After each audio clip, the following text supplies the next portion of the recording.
ধোঁকাবাজি চাপাবাজি ওদের বড় পুঁজি, ভোটের জন্য পাও ধরিতে ওরা তো বুরাজি। জনগণের মাথার উপর, জনগণের মাথার উপর কাঁঠাল ভেঙ্গে ওরা খায়, হায়রে কাঁঠাল ভেঙ্গে ওরা খায়। এই জনতারে, এই জনতারে সবাই পুঁজি করে বসিয়াছে ক্ষমতায়। এই জনতারে যে যা খুশি সেই তাই করে, নেতা নেত্রীর দলে ভোটের সময় ভোট চায় ওরা নতুন কৌশলে। যে যা খুশি সেই তাই করে, নেতা নেত্রীর দলে ভোটের সময় ভোট চায় ওরা নতুন কৌশলে। ওরা হাসতেও জানে, কানতেও জানে, হাসতেও জানে, কানতেও জানে, পাকা ওরা বাহানাই, হায়রে পাকা ওরা বাহানাই। এই জনতারে, এই জনতারে সবাই পুঁজি করে বসিয়াছে ক্ষমতায়। এই জনতারে মুসাফির তখন ডেকে বলতেছে, বাদশাহ আমি বাইরে গিয়ে ওই মুসাফির খানায় থাকবো, কোনো সমস্যা নাই। তবে আমার একটা কথা, ওগো বাদশাহ আপনি যে রাজপ্রাসাদে বসে আছেন, এই জায়গায় আজ থেকে 100 বছর আগে কে থাকতো? বলতেছে, গো মুসাফির আমার এই জায়গায় আজ থেকে 100 বছর আগে থাকতো আমার দাদা। বলতেছে, আপনার দাদা কোথায়? বাদশাহ ইব্রাহিম ইবনে আদহাম বলতেছে, গো মুসাফির আমার দাদা তো দুনিয়াতে নাই। এরপর কে? বলতেছে, এরপরে ছিল আমার বাবা। আপনার বাবা কোথায়? বলছে, আমার বাবাও তো দুনিয়াতে নাই। মুসাফির বলতেছে, গো বাদশাহ এখন তো আপনি আছেন, আগামী দিকে থাকবে। বলতেছে, এখন আমি আছি, আগামীতে থাকবে আমার প্রজন্ম, আমার সন্তানেরা। মুসাফির তখন ডেকে বলতেছে, গো বাদশাহ আমার বুঝে আসে না, আপনি বলতেছেন এইটা মুসাফির খানা না, এইটা হলো রাজপ্রাসাদ। তাহলে রাজপ্রাসাদ যদি হয় তাহলে এই জায়গার কেন এত মালিক বদল হয়? বাদশাহ ইব্রাহিম ইবনে আদহাম দাঁড়িয়ে গেলেন, ডেকে বলতেছে, রে মুসাফির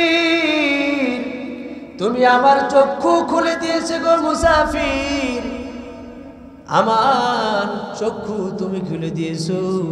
ও গো মুসাফির এখন আমি বুঝতে পারলাম বাইরে যেইটা আমি বানাইছি ওইটা যেমন মুসাফির খানা, আমার এইটাও তেমন মুসাফির খানা। মুহাম্মদ নবী সাল্লাল্লাহু আলাইহি ওয়াসাল্লাম বলেন, দুনিয়ার মধ্যে কোন জায়গায় যখন কোরআন হাদিসের আলোচনা হয়, এরকম মজলিস বসে যায়, জমে যায়, ওই মজলিসটাকে বলা হয়েছে রিয়াজুল জান্নাহ, অর্থাৎ বেহেশতের একটা বাগান, জান্নাতের একটা বাগান। এই বাগানের মধ্যে যতক্ষণ পর্যন্ত আমরা থাকব, নবী বলেন তত সময় পর্যন্ত আমার ওই উম্মতের উপর নেকি বৃষ্টির মতো বর্ষণ হবে। বলেন সুবহানাল্লাহ। একটা নেকির কত দাম, একটা সওয়াবের কত মূল্য। বন্ধুরা আমার, কাল হাসরের ময়দানে একটা নেকের কত দাম হবে। সন্তানের একটা নেকের অভাব পড়ে গেছে, একটা মাত্র নেকি, সন্তান দৌড়িয়ে যাবে বাবার কাছে, বাবাকে ডেকে বলবে, বাবা এই হাসরের ময়দানে আমার একটি মাত্র নেকির অভাব, আপনি যদি আমার একটি নেকি দেন তাহলে আমি জাহান্নামের আগুন থেকে মুক্ত হয়ে জান্নাতে যেতে পারবো।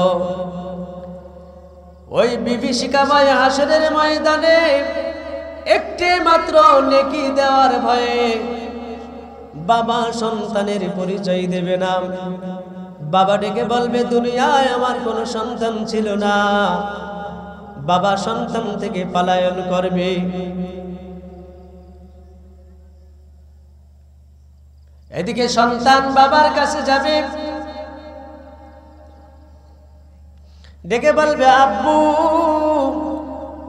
আমি আপনার আদরের সন্তান, দুনিয়ায় কত আদর মহব্বত করে আপনি আমারে বড় করছেন, খেয়ে না খেয়ে আপনি আমারে মানুষ করছেন। এই হাসরের ময়দানে একটা নেকির অভাবে আজকে আমি জাহান্নামের আসামি হয়ে গেছি। আপনি যদি একটা নেকি দেন তাহলে আমি জান্নাতে যেতে পারবো, জাহান্নামের আগুন থেকে আমি মুক্ত হতে পারবো। ওই দিন কাল হাসরের ময়দানে একটা নেকি দেওয়ার ভয়ে বাবা সন্তান থেকে পলায়ন করবে, সন্তান বাবা থেকে পলায়ন করবে। অথচ নবী বলেন, দুনিয়ার মধ্যে কোন জায়গায় যখন কোরআন হাদিসের আলোচনা হয়, ওই মজলিসের মধ্যে শুরু থেকে শেষ পর্যন্ত আমার যে উম্মত বসে থাকবে, প্রত্যেক সেকেন্ডে সেকেন্ডে তার আমল নামায় নেকি লেখা হবে। বলেন সুবহানাল্লাহ। এই জন্য এই মজলিসটার অনেক দাম, এই প্যান্ডেলের অনেক মূল্য। আমরা যারা বসেছি আমাদের কপালটা কিন্তু খারাপ না। আমরা এমনও হতে পারে আজকের এই মাহফিলের প্যান্ডেল থেকে যেই নেকি আমাদের হবে, এই নেকির ওসিলায় কাল হাসরের ময়দানে আপনি আমি জাহান্নামের আগুন থেকে মুক্ত হতে পারবো। এই জন্য আমি এলাকাবাসী ভাই বোনেদের দৃষ্টি আকর্ষণ করে বলছি, মাহফিলের প্যান্ডেলে চলে আসেন, ওয়াজের প্যান্ডেলে চলে আসেন। এই মজলিসের অনেক দাম, অনেক মূল্য রে ভাই, অনেক দামি মজলিস, বেহেশতি একটা বাগান। কত রাজা কত বাদশাহ এই দুনিয়ার মধ্যে ছিল, কত বীর কত পালোয়ান এই দুনিয়ার মধ্যে ছিল। আজকে তারা কোথায়? আজকে তারা কোথায়? এই মজলিসের মধ্যে এখন আমরা যারা বসে আছি, আমাদের যাদের বয়স 40 বছর, 41 বছর আগে আমাদের কোনো নাম গন্ধ কিন্তু এই দুনিয়ার মধ্যে ছিল না। আবার এমন একদিন আসবে দুনিয়া থেকে চলে যাব, আমার আপনার কোনো নাম কোনো কিছু এই দুনিয়ার মধ্যে থাকবে না। আমরা সকলে কিন্তু মুসাফির, আমরা সকলে মুসাফির। এই দুনিয়া ছেড়ে একদিন আমাদেরকে চলে যাওয়া লাগবে। কত বীর বাহাদুর, কত বড় বড় শক্তিশালী মানুষ এই দুনিয়ার মধ্যে ছিল, যাদের সামনে থাকতো হাজারো মানুষ, পিছনে থাকতো হাজারো মানুষ।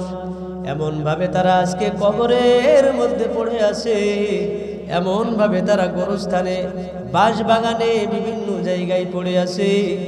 কবরের উপরে গরু ছাগলে ঘাস খায়, কবরের মধ্যে থেকে তাড়াইবার ক্ষমতা নাই।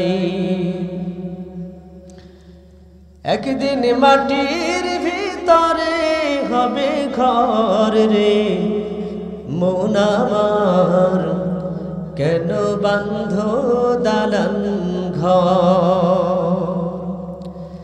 একদিন মাটির ভিতরে হবে ঘর রে, মন আমার কেন বান্ধ দালান ঘর। প্রাণ পাখি উড়ে যাবে পিঞ্জর ছেড়ে, ধরা ধামে সবই তুমি যাবে চলে, প্রাণ পাখি উড়ে যাবে পিঞ্জর ছেড়ে, ধরা ধামে সবই রবে, তুমি যাবে চলে। বন্ধু বান্ধব যত, মাতা পিতা তারাও শুদ্ধ, সকলেই হবে তোমার পর রে। মন আমার কেন বান্ধ দালান ঘর, একদিন মাটির ভিতরে হবে ঘর রে। মন আমার কেন বান্ধ দালান ঘর, দেহ তোমার চর্ম চর্ম গলে পচে যাবে, শিরা উপশিরা গুলো ছিন্ন ভিন্ন হবে, মুন্ডু মেরুদণ্ড সবই হবে খণ্ড খণ্ড, পড়ে রবে মাটির উপর রে। মন আমার কেন বান্ধ দালান ঘর, একদিন মাটির ভিতরে হবে ঘর রে। মন আমার কেন বান্ধ দালান ঘর, या हम सब मुसाफिर हैं, या हम सब मुसाफिर हैं, कब्र आखिर ठिकाना, कोई आगे रवाना है, कोई पीछे रवाना। एक दिन चूल पाकिबे, दंत पड़िबे, তোর যৌবনে পড়ে যাবে ভাটি, আরে ক্রমে ক্রমে খুলিয়া পড়িবে তোর এই রঙ্গিলা দালানের মাটি রে বন্ধু। কারাশায় বানাইলা ঘর বাড়ি। বন্ধুরা আমার, এই দুনিয়াটা হলো মুসাফিরখানা, চিরদিন এই দুনিয়ার মধ্যে আমরা থাকতে পারবো না। এমন একদিন আসবে এই দুনিয়া ছেড়ে আমাদেরকে চলে যেতে হবে।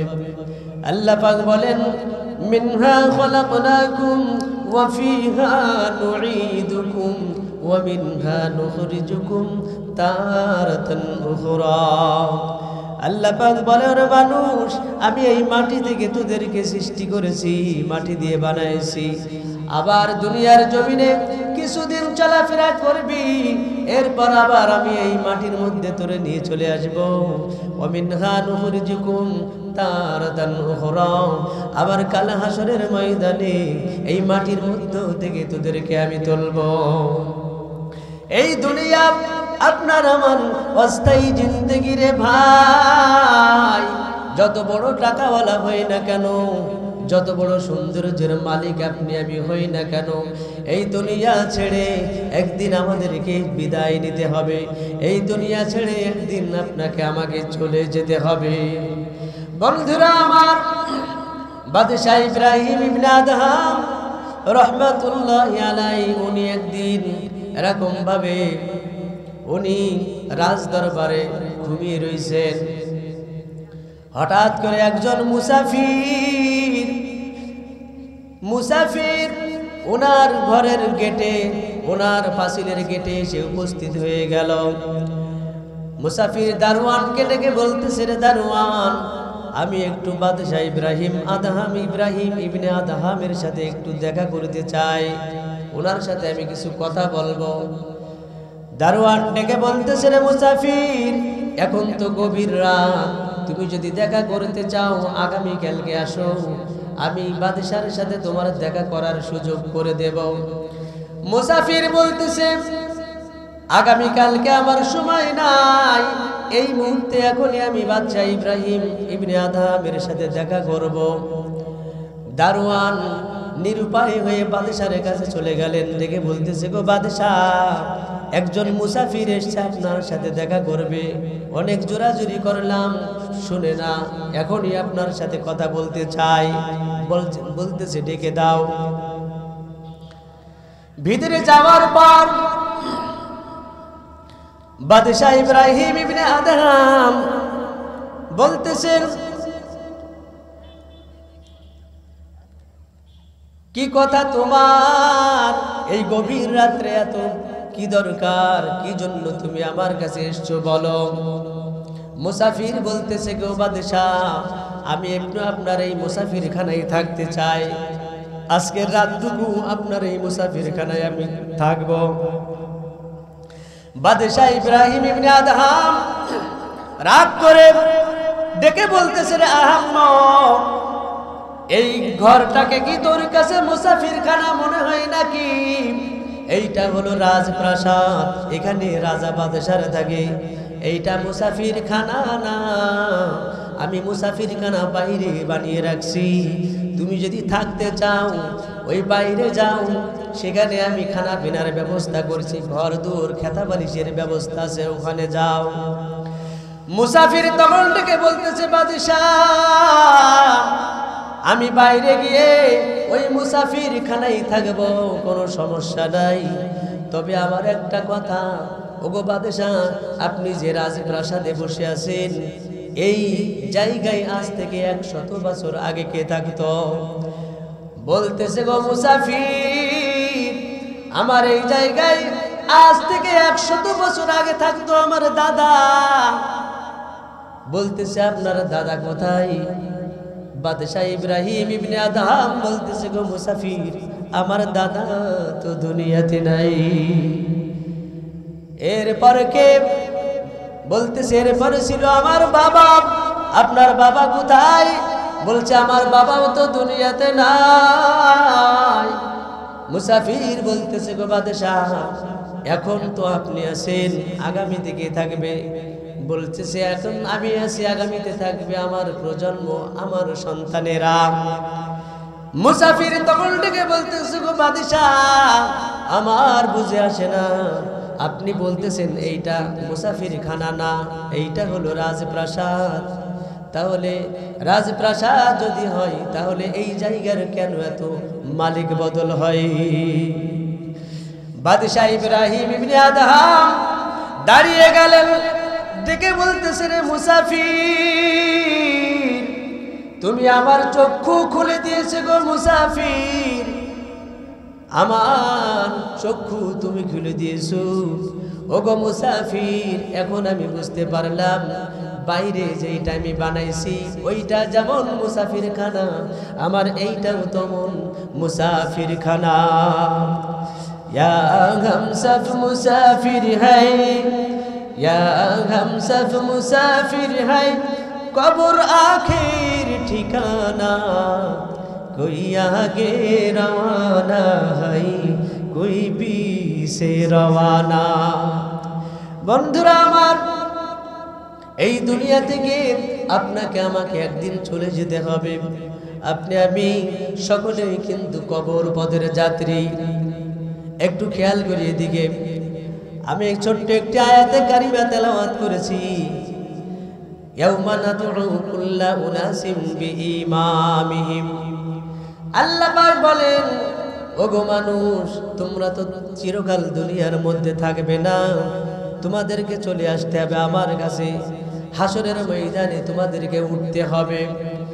তবে একটা কথা, ইয়াউমা নাদউ কুল্লা উনাসিম বিইমামিহিম, হাসরের মাঠে যে তোমরা উঠবা, তোমাদের দুনিয়ায় যারা তোমাদের লিডার ছিল, ওই হাসরের ময়দানে তোমাকে কিন্তু তোমার লিডারের সাথে, তোমার নেতার সাথে তোমাকে উঠা লাগবে। আর তোমার নেতা, তোমার লিডার কাল হাসরের ময়দানে যেদিকে যাবে, তোমাকেও কিন্তু তার সাথী হয়ে ওই দিকেই যাওয়া লাগবে। তোমার লিডার যদি যাই জান্নাতে, তুমি যাবা জান্নাতে, আর তোমার লিডার যদি যাই জাহান্নামে, তুমি তার সাথী হয়ে যাবা জাহান্নামে। এইটা কিন্তু আমাদের বুঝতে হবে। বন্ধুরা আমার, আমাদের আল্লাহ পাক হাতে 5টা আঙ্গুল দিছে, একটু লক্ষ্য করি কয়টা আঙ্গুল বলেন? 5টা আঙ্গুল দিছে। এই যে একটা আঙ্গুল, এই আঙ্গুলের কি নাম? এই আঙ্গুলের কিন্তু আমরা বুড়ো আঙ্গুল বলি। এই আঙ্গুলের কিন্তু একটা কাজ আছে, লক্ষ্য করি। এই বুড়ো আঙ্গুলের একটা কাজ, সেই কাজটা হলো এই আঙ্গুল দিয়ে কিন্তু আমরা সমর্থন করি। এই আঙ্গুল দিয়ে আমরা কি করি বলেন? এই আঙ্গুল দিয়ে কিন্তু আমরা সমর্থন করি।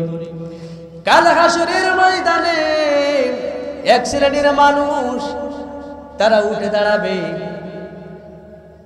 গম চুরির গুনাহ, রাস্তার টাকা মেরে খাওয়ার গুনাহ, মানুষ খুনের গুনাহ, জিনার গুনাহ, খুনের গুনাহ, গুমের গুনাহ, বিভিন্ন রকমের বড় বড় গুনার বোঝা মাথায় নিয়ে কাল হাসরের ময়দানে এক শ্রেণীর মানুষ উঠবে, ডেকে বলবে, আল্লাহ, আমি তো জীবনে কখনো খুন করি নাই গো মালিক, আমি কখনো জিনা করি নাই গো মালিক, আমি কখনো রাস্তার টাকা মেরে খাইনি গো মালিক।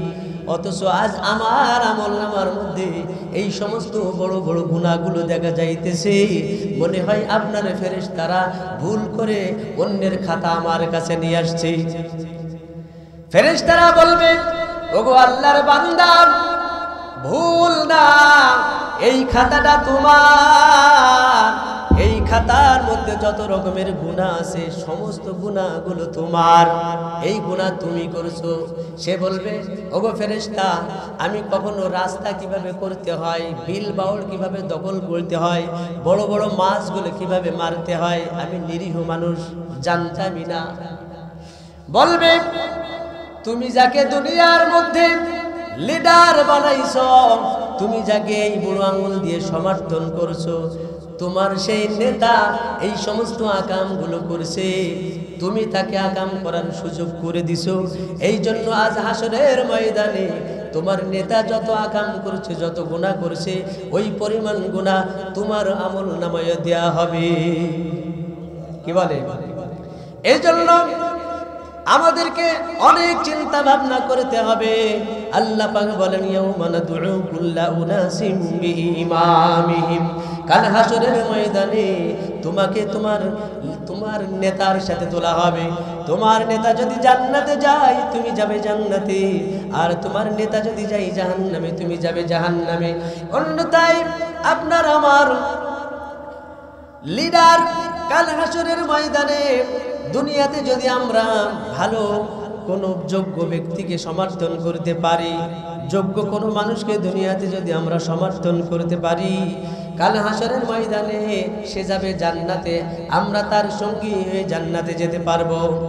এই জন্য আমাদের এমনভাবে দুনিয়াতে চলতে হবে যে পরকালে হাসরের ময়দানে যেন আপনার আমার লিডারের কারণে জাহান্নামে যাওয়া না লাগে। বন্ধুরা আমার,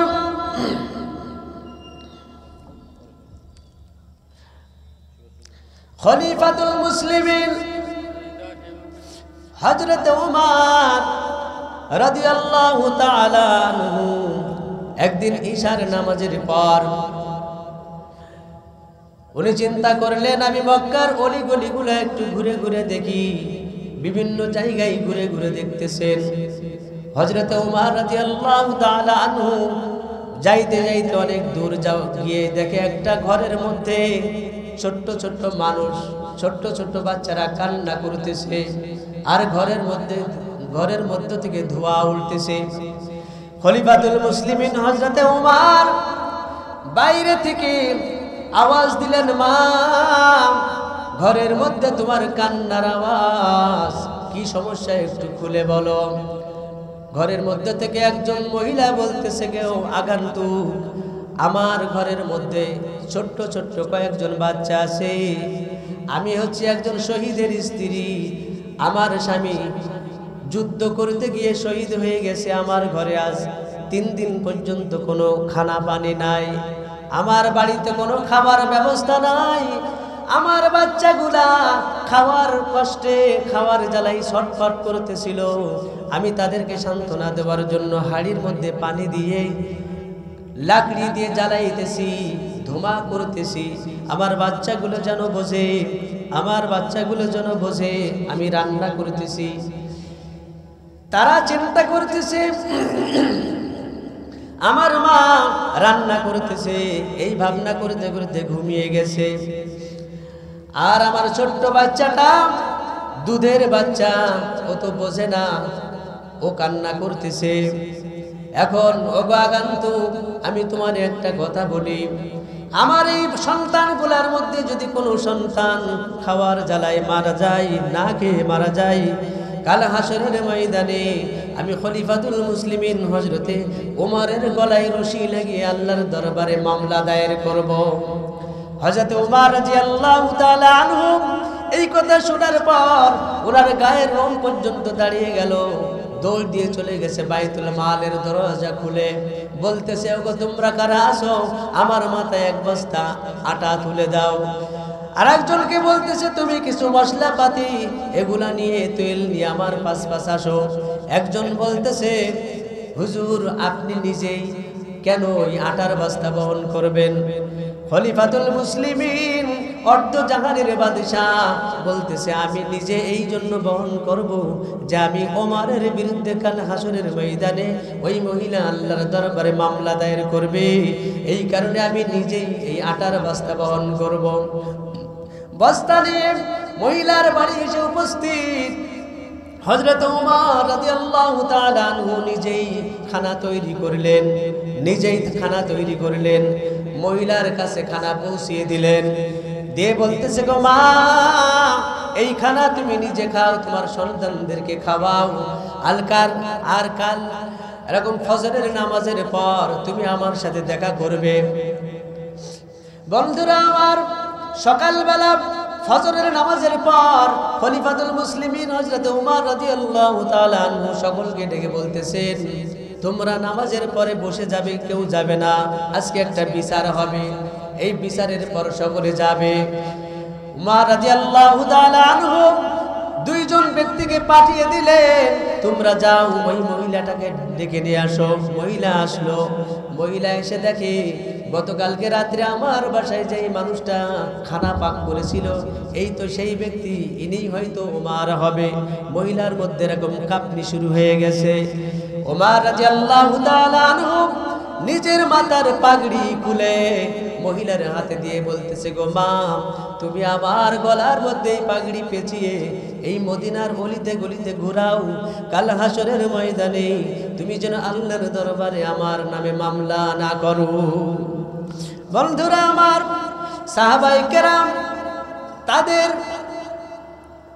তাদের বিষয় কেমন ছিল, আমানতদারিতা কেমন ছিল, আর আমাদের কেমন?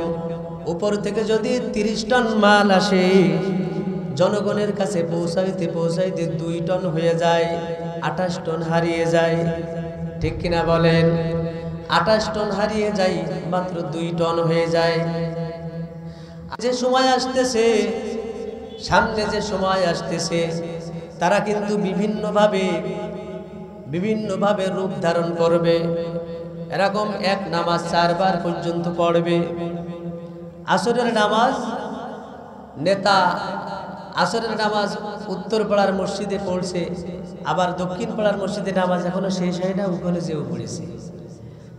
তারপরে আরো এক জায়গায় গেছে, সেখানে যে দেখে সবাই নামাজ পড়তেছে, পিছনে দাঁড়িয়ে গেছে, যাতে করে সবাই বোঝে যে উনি বড় নামাজি, উনি বড় নামাজি। সালামও সেরকম, যাওয়ার পথে যারে দেখে তারে সালাম, সালাম আর সালাম। খেজুর গাছ দাঁড়িয়ে আছে, অন্ধকারের মধ্যে চিনতে না পেরে তারও সালাম। কাছে যেয়ে দেখে খেজুর গাছ, এ তো মানুষ না। ধোকাবাজি চাপাবাজি ওদের বড় পুঁজি, ভোটের জন্য পাও ধরিতে ওরা তো বুরাজি। জনগণের মাথার উপর, জনগণের মাথার উপর কাঁঠাল ভেঙ্গে ওরা খায়, হায় রে কাঁঠাল ভেঙ্গে ওরা খায়। এই জনতারে, এই জন জনতারে সবাই পুঁজি করে বসিয়াছে ক্ষমতায়। এই জনতারে যে যা খুশি সেই তাই করে, নেতা নেত্রীর দলে ভোটের সময় ভোট চায় ওরা নতুন কৌশলে। যে যা খুশি সেই তাই করে, নেতা নেত্রীর দলে ভোটের সময় ভোট চায় ওরা নতুন কৌশলে।